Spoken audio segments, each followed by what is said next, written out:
Fatal Error by Harold Austin Ripley. Crawley was an eccentric and taciturn old fellow, but I liked him, remarked Fordney. When he was found dead last December, I took a personal interest in the case. Harold Bronson, his last known caller, had this to say of his visit. After leaving word at my hotel where I might be reached if wanted, I arrived at Crawley's suburban estate shortly after 5 o'clock. I found him seated in the dusk at the end of his library table.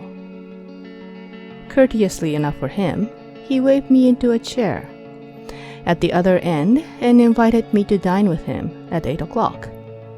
Reaching for my cigarettes, I remembered that Crawley did not permit smoking. His principal contributions to our discussion were his usual nods of approval, grunts, and monosyllables.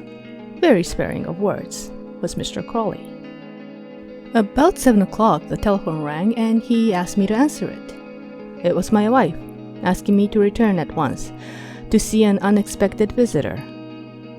Finishing the conversation, I returned to my chair, and after I explained the call, Crawley nodded, assent to my request to leave immediately. On the way out, as the lights had not been turned on, I bumped my head, which explains this bruise. Just as I reached the door, he called after me, "See you tomorrow at 10. He was certainly all right when I left him shortly after 7.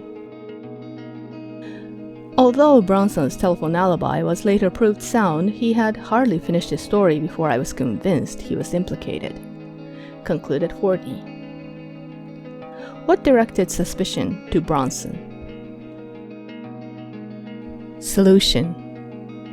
The professor knew it would take a keener pair of eyes than Bronson's to see a knot in the dark.